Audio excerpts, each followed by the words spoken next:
What's up, guys, and welcome to the Scoop Troop, where we talk about all things movies, TV, and video games. My name is Marcos, and I'm here with my good friend Jacob. What are we talking about today?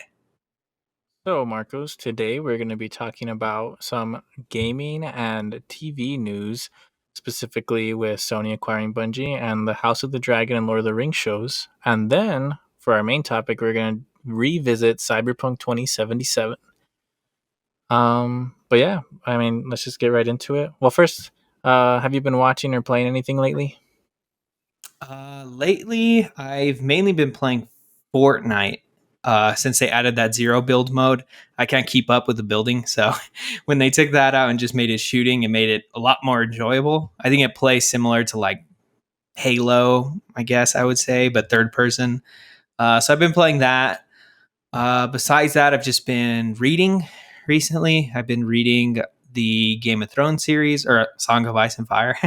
I'm on the There you third book go. currently. Yeah. And TV wise, I've been watching Schitt's Creek. I don't know if you've heard of Hey, that one. yeah, Yeah. I've heard of that one. Yeah, it's pretty good. We're like on season 3 now. But yeah, that show cracks me up. It's pretty good. That show, I think it's funny. I think it's a pretty funny show, but at least I felt like the jokes kind of started repeating so much, and I'm like, I can't watch 6 seasons of this. It's like it's always the same, like, ew, like, is this that? Like, that's the show, and it's funny for a while, but I just was like, I fell off of it. But it's good. I had a good time with it. Can't say I didn't. What about you? What are you watching or playing? Well, I actually just recently finished rewatching Tokyo Vice with my sister because I was really about that show, and I know you liked it a lot too. Yep. And then I am reading the Dune Messiah, the second book in the Dune series, because I'm pretty hyped for the movie, and I'm loving it. I'm digging it. I can't wait for Dune Part 2 to come out, and I hope to explore the Messiah story. And then I've been playing Cyberpunk, and that's why we're going to talk about it today. Dune is a movie that we never talked about since No, we started and this around COVID, and then we dropped off, and then I got married and moved, and yep. then started a job. So like we just completely fell off. And then Dune came out. We talked a lot about Dune, but we weren't recording at the time. So that might be something we could come back to.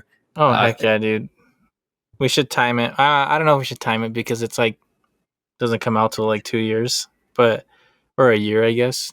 A year from October, I think. Um, but yeah, dude, I would totally 10 out of 10 movie. One of my favorites. Well, yeah, well, let's just jump right into it. One of the biggest news items. Well, I would say like we're gonna try to cover news, video game, anything entertainment related, and this is our first news segment. So our the biggest thing that's happened in a while is Sony acquires Bungie. Um, and also on top of that, I'd like to add that Microsoft is acquiring Activision Blizzard. So those are two big acquisitions that have happened since we've recorded last time. And what are your thoughts on those? on the Sony side, I would say I haven't played too much of what Bungie has put out recently. Like I never played Destiny. I do think if they came out with a Destiny 3, I really do think I'd probably try it out and play it. But I never got into the Destiny series. I never got into Anthem. Oh, Anthem was EA, I think. Mm-hmm. But I haven't really played anything from Bungie. So I do think it was kind of a weird acquirement considering they haven't really done anything besides Destiny. So I'm hoping they have something that they're working on that was part of why they acquired them. I actually don't think that it's a weird acquisition. Um, when you think about it, like Sony has insanely good single player games, but like we've talked about this, like we play the PS4 for the single player games, and then we like move on. There's no Yep. reason to stay there and play like everything I'm gonna play with my friends. I play on Xbox, and granted, that's because they're there. But I think if Sony did have some exclusives that were more multiplayer focused, they could transition over there. And I mean, Bungie did do the original Halo series, and I think Destiny is considered successful. I mean, I think that still gets updates to this day. So Yep. like they could they have the potential to make a really compelling multiplayer game for Sony that I think would draw some people in. I guarantee you it's probably going to be free to play, and I hate that right now, but like I just have Microtransactions. a feeling it's going to. Yeah, actually, why not? Like, how do you feel about the free to play model? Because I'm kind of like starting to come around on it, like in a negative way. Mm, I think I view it differently than I did a couple years ago. I think like not to sound weird, but after like graduating and getting a job, I guess I have more money that it's like when you're in high school, you see $5 is like, man, $5, that is good money. And then Yeah, when you get to college, you're like, oh, $10, like, all right, that's fine, but I'm not going to spend $20. And then yeah. like now, I guess like a couple dollars, $5, it's just like, all right, why not?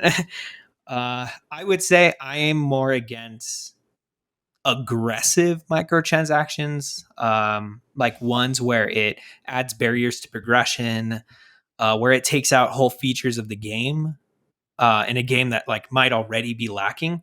But whenever it's just cosmetic items, I'm completely fine with that. I have no problem with cosmetics. Even a battle pass, if they put effort into it, I'm like, oh, that's cool too. Um, so yeah, what about you though?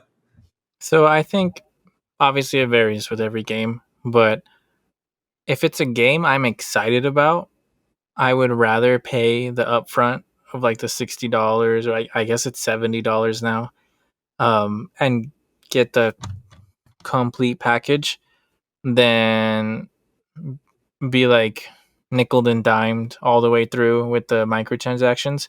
Because to me, a lot of the times I can't justify paying $5 for like a skin or like even Mhm. a battle pass.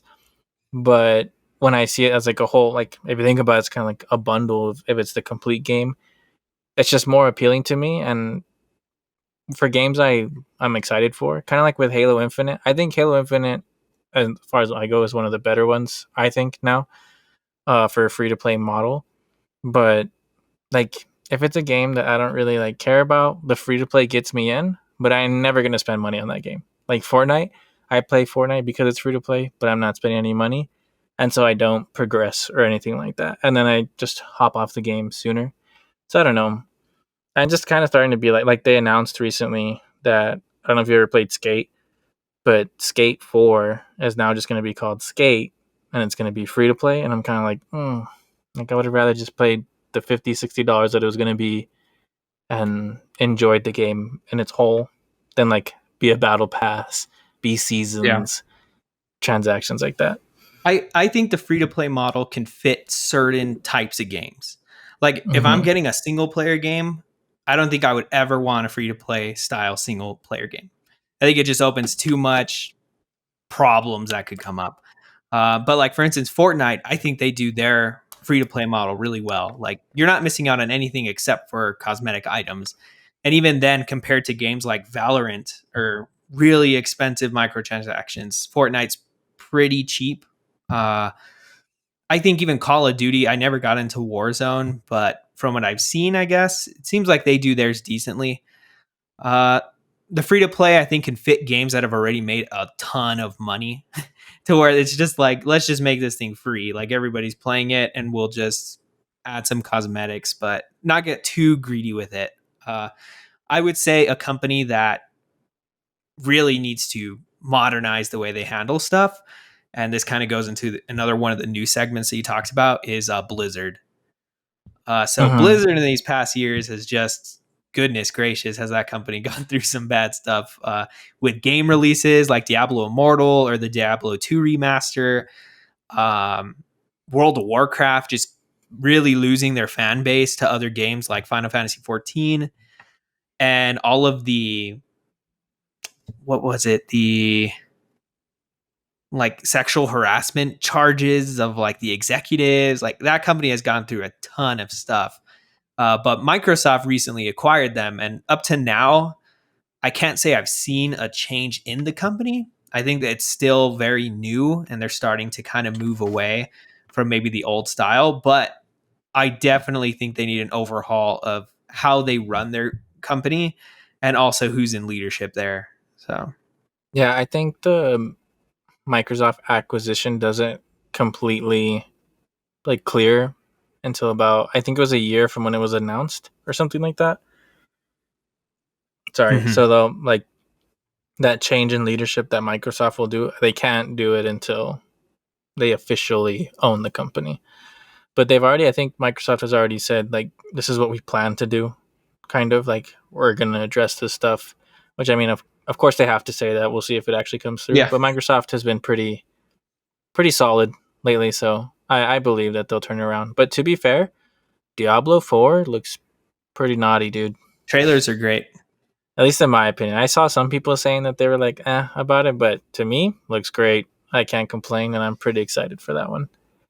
Well, still on the whole like microtransactions and kind of like pulling money out of consumers.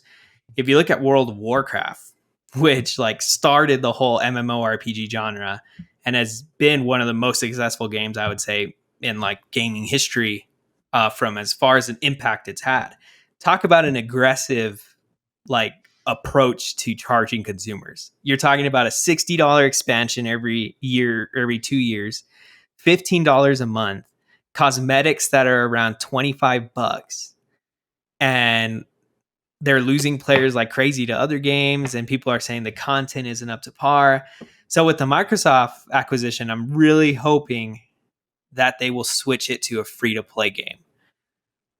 I don't know if they will, but I think if they switch to free to play and offer cosmetics, I think they might make more money because they would bring in more people to play the game. Because you ask most people, are you willing to pay $60 every 2 years and $15 a month to play a game? They're like, heck no, I'm not going to pay that. That's just too much. So, yeah. Yeah, I'm not really familiar with World of Warcraft at all, but just real quick, wouldn't buying cosmetics kind of defeat the purpose of why people play World of Warcraft? Isn't it all about like grinding for the drops and stuff like that? It is about grinding. But what they do is they add a lot of cosmetics that you can only buy. So you can't grind for those. Uh, I haven't played this latest expansion, Shadowlands, and the newest one coming out, but I hope they don't start to adopt the whole like you can grind and get the red version of this helmet, or you can pay $25 and get the maroon version of this helmet, because then it takes away the whole like reward of grinding for that armor piece. So if they did that, that would just suck. But they have made the game super grindy. I mean, it is historically grindy, like 10 hours for one dungeon grindy, but they've made it to the point where if you're not playing every day, you're nowhere near the top level of players, which kind of sucks. I don't like that. They make it where you have to be 100% or you're just not relevant. So, Yeah, I'm just not into that style of game. You know, I don't like when I like to choose when I want to play my games, not feel like I have to. That's pretty yeah, rough. Well, transitioning away from video games right now, we're going to talk about some Top Gun. And Top Gun, I believe, is the first movie this year to cross $1 billion made. man. So first of all, that's pretty crazy when you think of that. There's been what, 2 Marvel movies released this year. Thor just came out, so that's not fair. But like 2 big Marvel movies that are out. I can't remember what else came out. Oh, Batman came out, and then like Top Gun is the one that makes $1 billion, and deservedly so, dude. I watched that movie recently, actually, and I've seen it twice since I first watched it, and like, dude, what a movie! I don't know how else to say it, Yeah. man. What an experience! I loved it. Yeah, I'd say they definitely, it's not the most complex movie in the world or like super crazy drama, but I feel like it knows what it is and it just did it the best that it possibly could have. Like it's a summer blockbuster done to like the highest degree that you could. And like, I have to disagree with the complexity. Like, I think technically, what they did with the camera Technically, I agree. shots, like they pushed. Like, I'm telling you, it's one of those things where, but Top Gun did it. Like, why couldn't you? You know, like they did it. Like, I think it will hopefully set a bar for that type of an action movie. What they've went through to film those shots. Um, yeah, I hope that other studios like Marvel and Disney take note of that, of what putting that effort into like practicality and caring about your visuals will do for you. Star Wars isn't that bad, so maybe I take that back. But You can't Marvel's beat pretty rough. practical. No, yeah, You can't. Marvel, goodness. Yeah, like um, adjust your scripts or something so where you can do that, and it just like I think. Sorry, I'm gonna gush for a little bit. Go Like for it. when something when you can see on the screen and you're like, that's real. Like it adds tension. Whereas like when I'm watching something CGI, I just don't ever like it's CGI. I never feel scared. You know what I mean? But then like, dude, you're showing that plane and it's going over that cliff, and you're like, whoa, like it gets you, man. They definitely did what I believe in an interview. Tom Cruise said that he wanted to make people feel what it feels like to be a fighter pilot.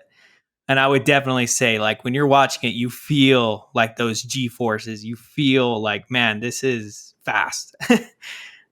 You definitely feel the stress too, for sure, of Oh the yeah, my mission. whole theater, I could just hear like when they're going on. We won't say anything about it, but when they're going on a certain mission, I just remember hearing the whole theater just being like, like, oh man, they're Yeah, going in, and there's some parts that are so hyped too. Like there when they're is. happening, you're just like, man, that's cool. You want to like stand up and clap. Yeah, Um, it's one of the first movies since Avengers Endgame that I can say that I meet up with people that I haven't seen in a while. And Top Gun, have you seen Top Gun? Have you seen Top Gun? Like just everywhere I go, and I just haven't experienced that since Avengers Endgame, and I think that's amazing. Like that's really cool what they accomplished, and like it's iconic. I think it'll forever be like summer 2022 Top Gun, man. That's when Top Gun came out. I think so. yeah, it's definitely a movie. I can't wait to come out on streaming so I can like throw it on while I'm working or just having it on in the background because yeah, it's a great movie from beginning to end. It's just the whole time it's you're there and it's great. Yes, But sir. on the same topic of practical effects, we can transition in like House of Dragon and the Rings of Power, Lord of the Rings show. So I watched a video today. I don't think you've seen it, but I sent it to you, and it's kind No. of the behind the scenes of House of the Dragon. So it's pretty much showcasing like the sets and the writers and kind of how much heart they have in approaching the show. Wait. What's House of the Dragon? I feel like you should give a Oh, little. House of the Dragon is a prequel, technically, show to Game of Thrones that covers the Targaryen family. So it's focusing on the Targaryens and an apparent civil war that they had within their house. So super hyped about it. We have a lot to talk about regarding that show. But the production in that video was insane. Like it was better than anything Marvel has put out significantly. I would say it's better than anything Star Wars has put out. I would say it's probably even better than most seasons of Game of Thrones. Like we're talking about sets that are like the entire castle. Where you walk in, you're on the bottom of the castle, you go upstairs to like the throne room, you go out to like the balconies. It's just insane. And you can also tell, at least I got a pretty legit feeling from the writers because they kind of talk about the respect they had for George R. R. Martin. And it's kind of funny that they threw this line in there. But George literally says, I am involved with this. Like throwing out the whole, like, I was involved. I know what is happening. And one of the directors they picked apparently actually directed some of the best episodes of Game of Thrones. So this Is is it very a much like Sapochnik or whatever his name is, I don't remember. I'd have to go or back and check. David Nutter? I don't remember. But it does seem like they're coming out with like the best of the best that they had from Game of Thrones and are just building on that, which is pretty awesome considering the quality of that show. So Yeah, actually, maybe about 3 days ago, you were talking about it to me, and I wasn't that hyped. But I think you have single handedly made me hype in the past 3 days. Because I'm like, we're talking about this show, man. When it comes out, we're talking about it. I'll do episode deep dives, theories, everything.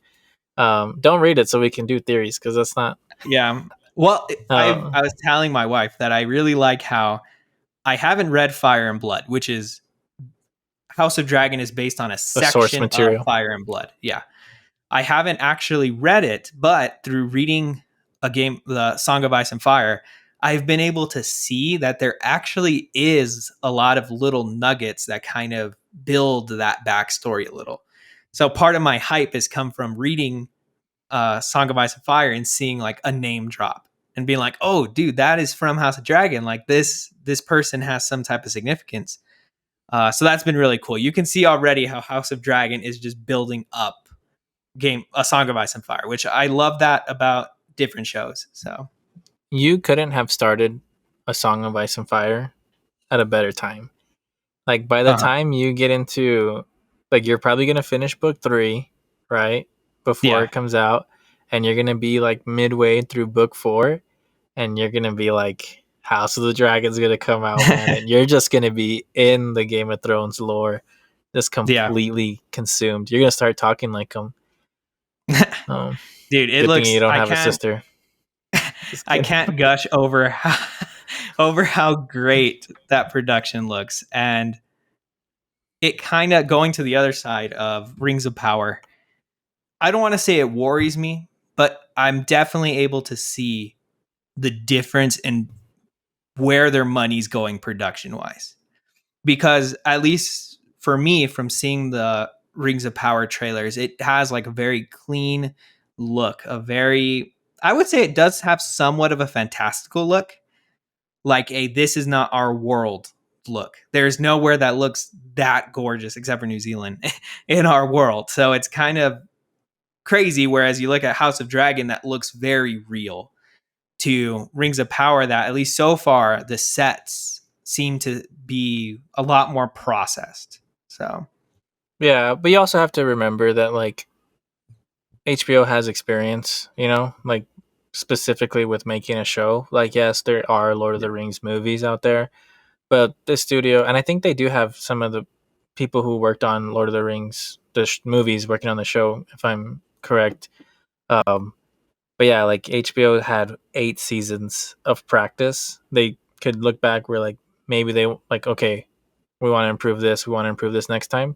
And also how you were saying, I'm a Game of Thrones stan. The show, I die for that show.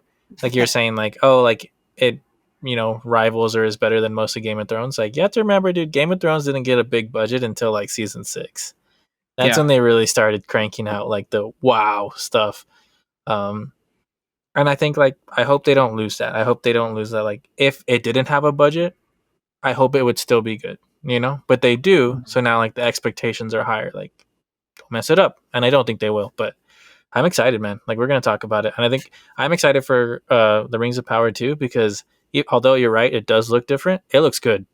I can't deny yeah. it. It looks so good. Those pictures of the orcs that sold me. I was The like, day costumes look one, amazing. day Yeah, one, I'm there. So I can't wait for that one either. I hope it's good. I really do hope it's good. That one's I'm a little bit more like trepidatious about it. And it sucks because everything I've seen so far looks good. Like the trailers are good in my opinion.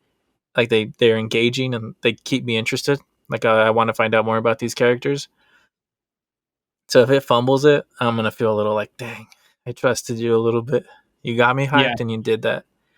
So I'm excited. I think we're gonna talk about both of those a lot, and they're gonna be out at the same time, dude. How exciting! yeah. It's definitely a great time, especially since both of those franchises are such established, like huge worlds that like you could watch one episode and have so much to talk about because of like characters and backstories and histories and like just so much to it. 100%. Yeah. So All right, do you want to take us into what we're our main topic today, or you got something else? no, I'm good. We can go ahead and transfer over to Cyberpunk 2077. So as many people know, Cyberpunk was a game that came out in 2020, was it? Mm-hmm. The December worst year 2020. they possibly could have released. And it was a game that was hyped up for, man, I don't even know how many years, easily 10 years. I think everybody knew about this game forever. And yeah, I don't think a game has had as big of a hype leading up to it as this game, at least that I can really think of off the top of my head. I think the only And thing for me. I'm sorry, is would rival it as Last of Us Part Two. That's all I got. Yeah, that one I would say had a big hype. Halo 3 also had a big hype. But anyways, yeah, it had a really big build up. And I would say overall, it let a lot of the gaming community down. Especially coming from a company as prestigious as CD Projekt Red. I mean, they made The Witcher 3, which is heralded as one of the best games ever made. So going from having such like a high renown and trust for a company to then them kind of I would definitely say they fumbled it. I don't They think that's dropped even it. an They opinion. dropped it, man. Yeah, they messed up that launch, and then accompanying the terrible launch of the consoles, like it was just and 2020, it was the worst time ever for a game to release. But I'm not somebody who played it. I probably would have, but having seen kind of the state it launched in, I was kind of hesitant and just put it on hold or pushed it to the side. I did watch maybe 5-6 hours of gameplay of it, like the weekend it released. But that's pretty much it. I have heard though that it has had a pretty good turnaround. If you want to talk to that, Yeah. So real quick, how you're saying that 2020 was the worst year it could have released in. It's a year where anybody would have understood if they were like, hey, you know what, we need a year. Like they yeah, could have totally taken that year as an opportunity. All excuses are there for you, and they could have used that time, but they didn't. But yeah, it came out. It sucked. I bought it. I played a good like 25 hours, I think, around there.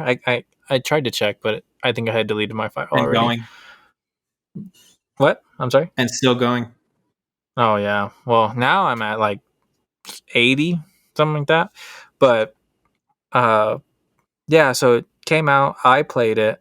Uh, for the first day, I was like, okay, it's not as bad as everybody's saying it is. And then something happened and it became unplayable, in my opinion. And yeah, like I was someone who bought Witcher 3 day one because I was hyped for it, for the trailers, saved up my lunch money for it.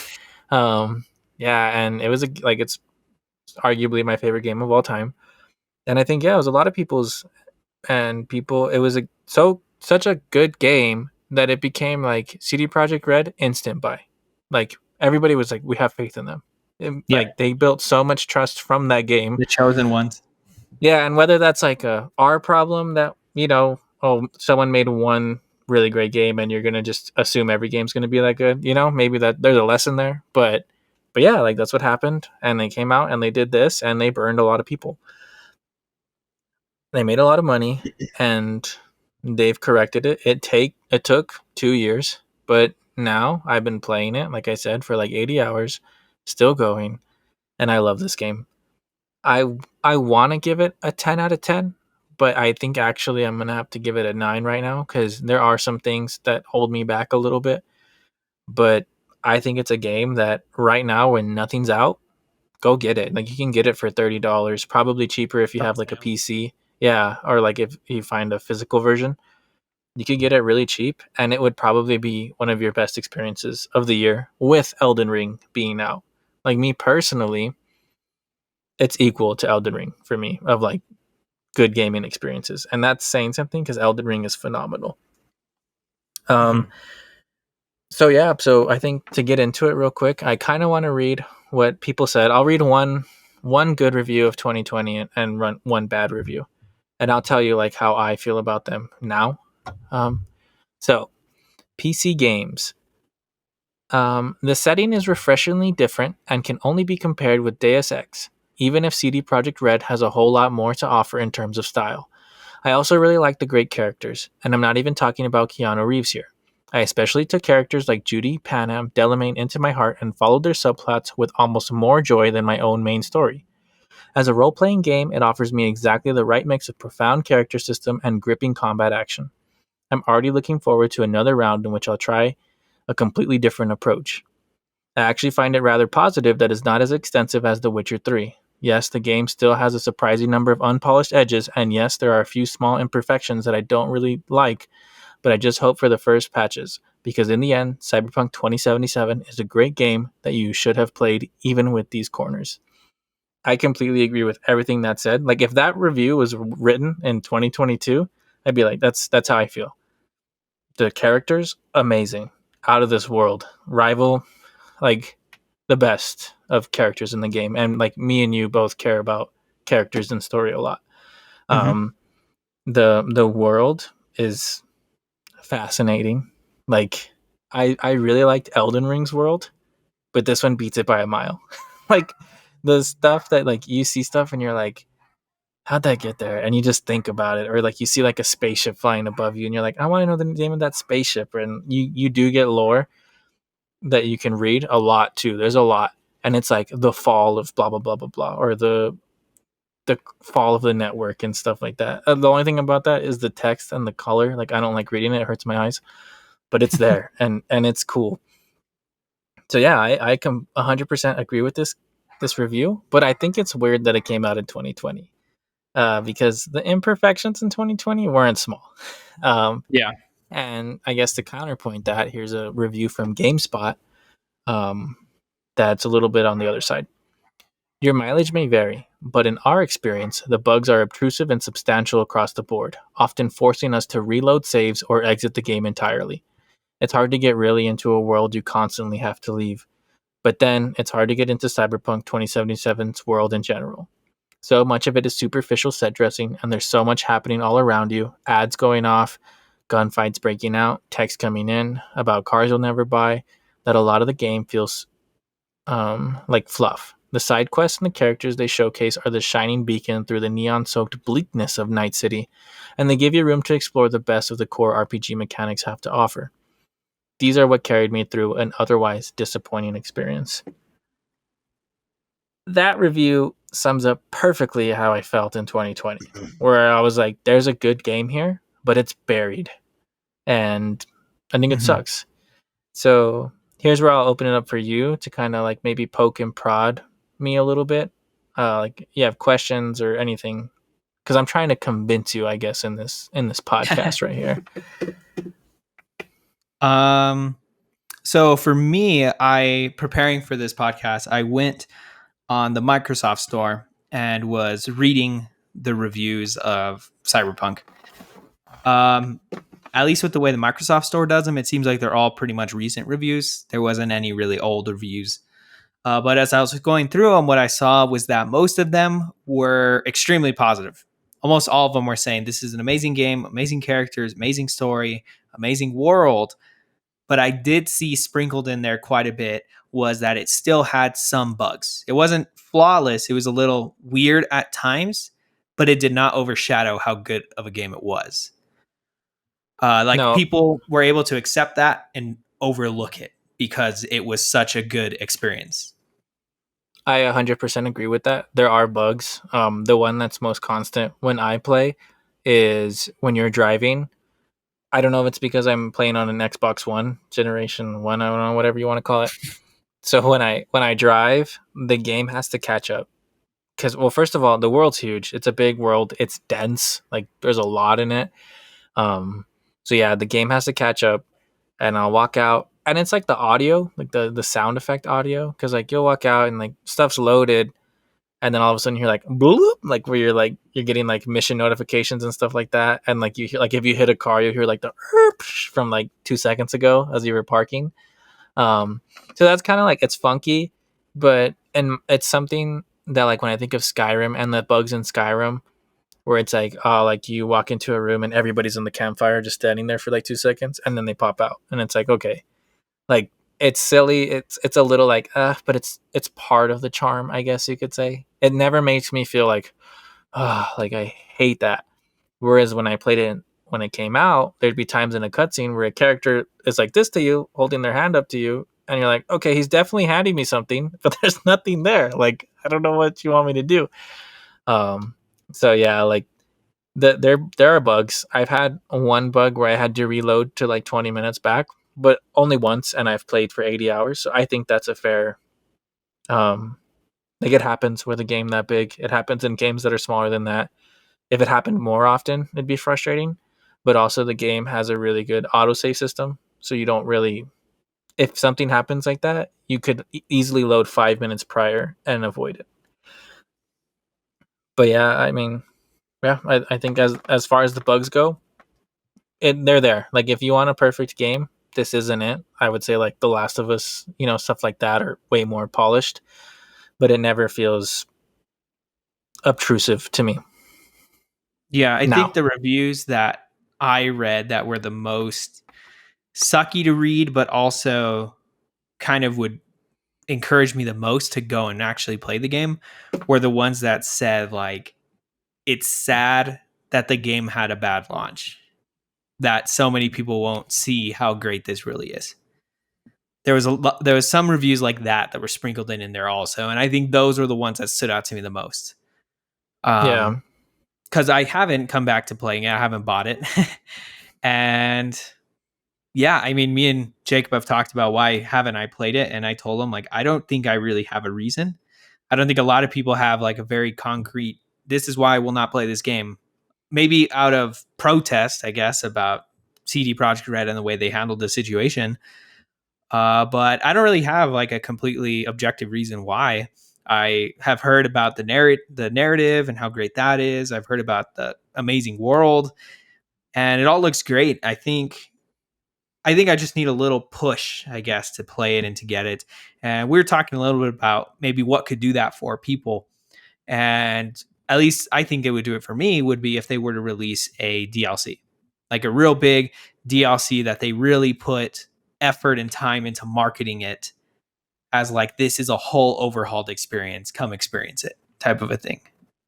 100%. I think, especially because Witcher Three's expansions, I think that's what they call them because they're a decent chunk, are often, at least from what I've seen when people talk about it, like regarded better than the original narrative. So, I mean, they've done it. They can do it. I think Cyberpunk's a great base now that they can really build upon what they have. And I completely agree with you. I think it's time for a DLC to come out. Hopefully within this year, because like yeah, God of War Ragnarok is coming out. But other than that, at least to me, like I guess Hogwarts, Oh, like that's a yeah, big one. you'd have to compete. But I think there is room for Cyberpunk to bring people back, especially if you want to, like if you own it, if you already own it and you haven't come back, or even like I'm telling you, it's on sale all the time. Like boom, a bundle, like a $40 bundle, complete edition. You miss all like the crappy stuff that happened, and you come back and you have like a new story to experience. 100%. I think that'll definitely bring people in, and they should do it. They should really focus on it because I made a lot of money, and I think they did Yeah. say like they're done with patching it, and like now they're focusing on new content, which is good. I think a really good thing too, because they made a lot of money and they messed up. Make it free, like as like a gesture, because you burned yourself, man. Like yeah, you might lose money, but like take it on the chin and build up your reputation again. So when they're working on Witcher 4, when Witcher 4 comes out, you don't hear like, well, Cyberpunk, like you would have like probably back in your good graces. Yeah, and I would say they probably even make more money if they made it free and let's say didn't make the DLC free. How many people would try it out and then be like, I'm getting that DLC compared to 100%. how many people currently would probably buy the DLC if they just released it? Probably not a lot of people would, but companies are weird nowadays. Oh, definitely. Um, we'll see though. I mean, they don't have to make it free. Like I think enough people will come back to it. But if they did want people, it'd be like buy the base game, get the DLC free. Like come with a bundle, like bundle it at least. But or like loyalty, like hey, if you bought the game when it was in a crap state, like we'll give you the DLC free because you stuck through it. I think that would be cool too. I definitely think though they have to really be careful with when they release a DLC because of how so many people are on the fence about it and just barely might pick it up. If they have to choose between Cyberpunk, which had a crap beginning, or buying a completely new game that isn't tainted, I guess, in its reputation, I feel like a lot of people would lean towards getting that newer game. I mean, just for me, with some newer games coming out, like we have the Hogwarts Legacy one, which looks really cool and I hope does really good. We also have Resident Evil 4 remake, which I believe is coming out early next year. And then we also have God of War Ragnarok, which is coming out, which I'm pretty sure is going to be a great game also. And we also have Final Fantasy 6 17, which is coming out. So we have like all these games, probably 4 games that I'm going to buy. So it would take a lot to convince me to choose Cyberpunk over those other games, which is unfortunate, but I think that's where a lot of people would be. Luckily for them, though, I do think that single player games have a little bit more leeway as to getting people to play it later on in its life compared to like a multiplayer game. If a multiplayer game had a bad launch, it's probably going to die. But a single player game can acquire people over time as people come back to it because there's really not too much of a rush to jump on it right away. So, yeah. Yeah, like I think you're right. I think multiplayer also, but it sucks when your game is meant to be played consistently and it doesn't come out. You know, like it's not happening. But you're right. Like other games are coming out, and like maybe the wave passed for Cyberpunk, and like that's what you get for dropping it in such a bad state, and that's the way it goes. Like there's so many games coming out, but like I said, I truly believe it's one of the best gaming experiences you could have this year if you play it, especially if you already own it. Like if you already own it, go back to it. There's nothing out right now. Like there's nothing out that's better than it right now if you've already played Elden Ring. But yeah, no, I mean, I don't know. Like I'm advocating for it, but also I understand like they dropped the ball, and if it deserves to not be played, then that's what happened. You know. Well, I'm not entirely sure when I will play it. I think I will play it eventually. But when I do, then maybe we could come back to it and talk about like, okay, I was on the fence, I did play it, and now this is how I'll maybe You join you. you specifically, I know that you would love it. I think maybe the combat.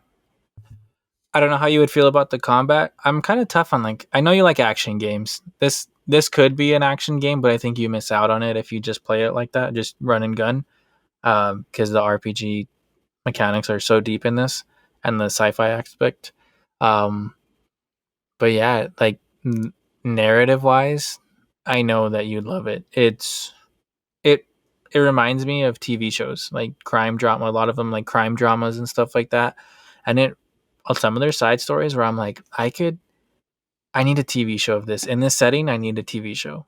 And that's amazing for a game because we've talked about it and you're coming to terms with it. I think it's also because you're reading too that like video game stories are kind of lackluster compared to other mediums. Compared to But books or yeah, TV or now. TV shows or movies. Yeah, especially the TV now. But this one is like it puts up a good fight. I think a lot of them suffer from it being open worlds where it's like, oh my god, I need help, and you're like, well, actually, like I'm gonna go hang out with Johnny for a little bit, shoot some pool, and then Well, maybe 30 hours later I'll get back to you. well, something that I think might give the gaming community that push to come back is they're releasing a animated show. The For Cyberpunk Cyberpunk? 2070. Yeah, they're making an animated show. And from what I've seen of it, it looks pretty great. The Oh, animation dude, style and the art looks awesome. So there. that might be what pushes people. I need it. This is gonna sound bad. I'm sorry. Is it anime or is it animated? So that's tricky because anime is, I would classify as Japanese animation. That's like what anime is. Animation, I would say, is like American animation. Well, They're like, both cause just like animation, but I know, but like, there's tropes. That's what I'm saying. Where like, cause I would call Castlevania on Netflix anime, uh-huh. but it's Western as heck. Like, it does not have the tropes that the Japanese anime typically comes with. So I hope Yeah. it's like that. Like if it's made by Netflix Studios anime people who do Castlevania, oh dude, I'm in 100% because Uh-huh. that I'm not world. super familiar on who is doing it, but here, Mhm. like I'll send you a link to like some of the images of it. It's Yeah, coming out. I don't know when it's coming out, but they're doing it. It's called Cyberpunk Edge Runners. I don't know if that means anything to you, yeah, I know but what edge runners are. yeah. So I'm it's in the done lore. in partnership with CD Projekt Red and Trigger. I don't know who Trigger is, but no, the art looks awesome. The art style, everything about it. So if I like That it, wo- I'll watch it.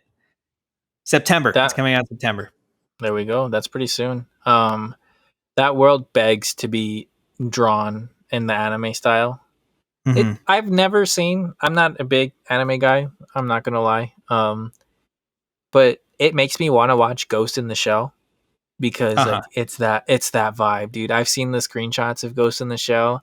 It's that like you walk into somewhere and then the lighting and you have like the food sign and the big advertisement like above you that's a Yeah. giant fish like going through the city and it's just like I can only get that. Like live action can't really do that. Blade Runner did it pretty good, but like live action TV is not going to do that. But anime TV could. I just don't really like anime, but I like the art style a lot. So it begs that world begs to be done in anime. Well, I just sent you the teaser for it. They apparently already released a trailer. So that would have been good maybe to watch before we talked about it. But I I didn't even completely know that forgot about it. existed. I didn't So even if know you that check that existed. out, let me know how you like it. But I will. I'll check it out. Yeah, and I just want to continue to talk about the characters and the narrative. Where, yes, maybe CD Project Red fumbled with the technical aspect of it, but this is the second time in a row where they've put out side quests that wash out games' main quests. And like, yeah. I don't know, please, someone take CD Project Red's secrets and go work at another studio, and then leave that studio and go work at another studio so we can get side quests that are meaningful. Like a game that I love that could use side quests, dude. Spider Man. I Hmm. love Spider Man. The main quest is amazing. The side quests are just like you go over there, you get the backpack, and you go. Like, I just Yeah. please like put effort. And you're an open world game. Like that's the standard. Side like CD Project Red and Rockstar specifically with Red Dead. Like, come on, like people need to start stepping it up. You don't need to be graphically like them, but like narrative, I don't know, like start making it to where I don't like it's not predictable, you know? Like, Yeah. oh, I'm walking this person to their house. Oh no, bandits come. Like it just I hate that. Like there's this one, I'll get into it, where you help these rich people. They're called corpos in the cyberpunk world. You help them out. They're like he's trying to run to be mayor. The previous mayor was assassinated, and he's like, "Hey, like help me out. I'm trying to run to be mayor. I ain't trying to be assassinated. Can you find out what's going on? I think there's a conspiracy." So without spoilers, you find out what's going on, and you tell him. And your this buddy is like, "Dude, don't get involved. Like, don't get involved. Once you're involved, it's hard to get out."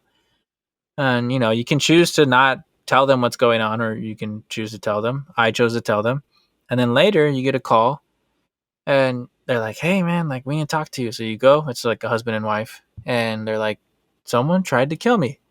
Like they were in our house. They were snooping around, and I shot at him, and that's all I remember." And you're like, "Okay, cool." So like you walk around the room. You're like looking for clues and stuff.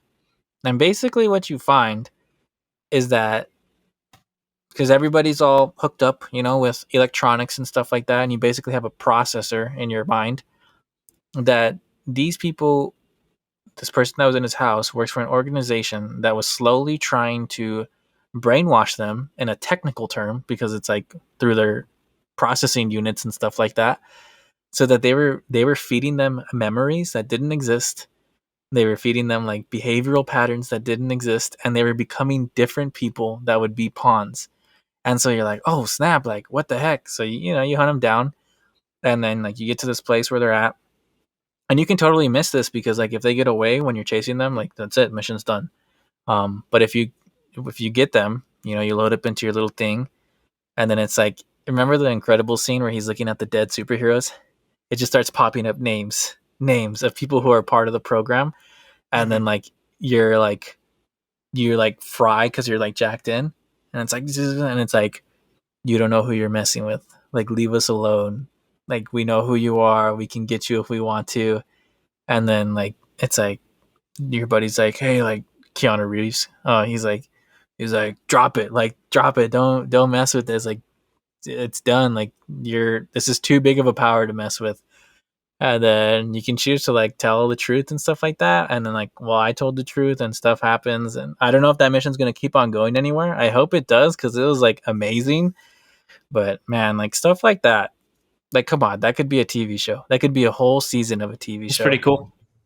Yeah, so there's stuff in there, and that's one of my favorites. But there's other ones that I love too. So Gives me Black Mirror vibes, like that dark, twisted-ish type of a story. so the sci-fi elements for sure. Like I think they pulled from shows like Black Mirror. I think they pulled from shows like True Detective with some of the crime stuff that goes on, and then like they have their own flair to it, man. And like I'm telling you, it really feels like you got like good. Each mission feels like this could be a TV show on HBO, Netflix. Someone that does good TV shows. Like dude, people rip their ideas off. Like I don't care, man. Make TV shows because there's some stories that end abruptly that I'm like, I need that. I want that story. Well, if the Cyberpunk anime is any good or as good as Arcane, dang, that'd be sick. You don't think it could even touch Arcane? There's no way, dude. Arcane No, was it's one of my favorite shows now. we'll It's see. insane. That's No, a show no I could way. talk about. Arcane was awesome. Oh, dude, we need to talk about that. I think that's a show like we were talking about. One of our friends maybe joining us a couple times. He hates animated stuff. He watches that. He's converted on at least animated stuff. Maybe not anime. Yeah. That show is so good. I think Um, an anime I might watch. I need to watch it. It's such a classic. Before maybe the Cyberpunk one comes out, is Cowboy Bebop. I've tried. You I've just couldn't get tried. into it. I think like there's times we're kind of off the rails, but I like the conversation. There's times where I crave anime. I think it's when I have a lot of dead time because like when are you gonna watch 500 episodes? Uh, and I'll like click on one. I'm like, I like the vibe, and then I just hear, "Oh, Johnny!" Like I just in the super most high pitched voice, and then she comes around and it's like that. And I'm just like God It dang, is dude! Like tropey, man. it's You just don't every time realize it until you watch it around in somebody front of who doesn't somebody. watch it. Yeah, and it's like, oh gosh, this is not. Yeah, it's just But there's it's a just vibe. sometimes where I'm like, I like the art of some of the stuff, man. Like I just want like a screensaver like constantly playing of like anime settings like Drawings. drawn out. Just it's great. Some of them are not as good, but some of them are great. I wish I liked it more because I'm pretty sure there's a lot of good stories buried in there, but I just can't get past the tropes, man. It's the Can't same sort voice through it. actors. It's the same voice actors, all five of them playing the same characters, and it's just like, Yeah. I can't. But the one actually I watched the first episode of was Neon Genesis Evangelion, old school one. I remember seeing it a couple times. I think either like my uncle had like a VHS of it or something. It's like a mech one. Um, I probably won't finish it, but it was a vibe for the first episode. Yeah. True. Anything else you want to talk about? No, I think we're good. I don't know. I feel like how do you think I did on convincing you? Do you feel a little bit convinced? Uh, Did the I think story you've help? convinced me. Yeah, I think you've convinced me as much as you can convince me. I think what I need now is hype to like Yeah, push like a me over. reason. Yeah, like it's like cool if it happens, it happens. Like if you were like, "Hey, I'm gonna go over and we're gonna buy it and just play it," I'd be like, "Okay." But like I don't have like that big push, so like maybe the anime or something would be like something to push me over there. But so yeah, we'll see. But, yeah, I think you've Yeah. done all you can. I trust, or like I think I've gained respect for it. Like I wouldn't talk badly about it anymore. Mm-hmm. Uh, so Yeah, no, and then I think the asking price of a video game is pretty rough. It's not like a TV show where it's like, hey, watch this 8 episode TV show that's 8 hours and you're already paying for the service. It's like, no, I mean, it could be $30, it could be 45, and it's put about 80 hours into it, and it's like, no, because God of War is coming out. And it's like, oh, yeah, it's totally understandable. yeah. Well, uh, cool, great conversation. Thanks everybody, whoever is gonna tune into this one. I know it's been a while since we put one out, Yeah, we'll see but if we get any hooks. yeah, we'll see if we get anything. But I know that now I believe we're on Twitter. We're going to be using Twitter to Yeah, kind of communicate with people. So if you're on Twitter, you happen to watch this, and you want to reach out to us or comment or suggest something, we'd appreciate it. But yeah,